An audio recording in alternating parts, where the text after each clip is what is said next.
চাই না মেয়ে তুমি অন্য কারো হও, পাবে না কেউ তোমাকে তুমি কারো নও। তুমি তো আমারই জানো না, ও এই হৃদয় তোমারই হো। তোমাকে ছাড়া আমি বুঝি না কোনো কিছু, যে আর পৃথিবী জেনে যাক তুমি শুধু আমার। Hello everyone, it's me royal, this is my বাপের অটো ব্লগে আপনাদেরকে স্বাগতম। আজকে আমি বাপের অটো নিয়ে রাস্তায় বের হয়ে পড়েছি ভাড়া মারার উদ্দেশ্যে। আজ অটো নিয়ে যেহেতু আমার প্রথম দিন, সেহেতু ভাবলাম যে অটো নিয়ে ছোটখাটো একটা ব্লগ বানানো যায়। এখন আপনারা আপনাদের সামনে স্ক্রিনে ইন্টারফেস অবস্থায় যে ভিডিওটি দেখতে পাচ্ছেন, এটি হচ্ছে কুষ্টিয়া টু খুকসায় যাওয়ার মাঝামাঝি লালনশাহ সেতু অথবা কয়ার ব্রিজ নামে পরিচিত একটা ব্রিজ।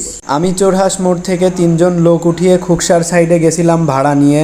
আসার সময় পরিবেশটি আমার কাছে খুবই ভালো লেগেছে, তাই ভাবলাম বিষয়টি আপনাদের সাথেও একটু শেয়ার করা যায়। ব্রিজের প্রথম থেকে শেষ পর্যন্ত, নদীর এই পাশ থেকে ওই পাশ পর্যন্ত যত দূরে চোখ গেছে তত দূর মুগ্ধতার সাথে তাকিয়েই ছিলাম। সারাদিনের ভাড়া শেষ করার পর একজন প্রিয় বড় ভাইয়ের কাছে ফোন দিয়েছিলাম, ভাই আপনি কোথায়? ভাই ফোন রিসিভ করে বলে আমি তো বাসায়। আমি ভাইকে বলি ভাই দ্রুত বাসার নিচে নামেন, আমার সারাদিনের মারাকৃত ভাড়ার টাকা কত হলো এটা গোনা লাগবে, দ্রুত আসেন। ভাই নিচে আসার পর আমরা টাকা গোনার শুরু থেকে লাস্ট পর্যায়ের কাজ শেষ করি।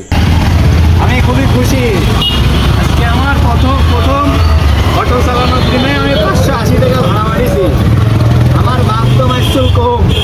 তোর আব্বা কত মারছিল? বাপ দেখলে এই ভিডিওটা দেখাচ্ছি আমি। তোর আব্বা কত মারছিল? আব্বা মারছিল হচ্ছে 230 টাকা।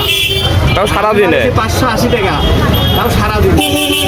পৃথিবীতে কোনো কাজই ছোট নয়, প্রতিটা কাজের পেছনে রয়েছে ইজ্জত, সম্মান এবং কঠোর পরিশ্রম। আমাদের উচিত প্রতিটা কাজকে ভালোভাবে বোঝা এবং কাজকে সম্মান করা। Thanks for watching my video.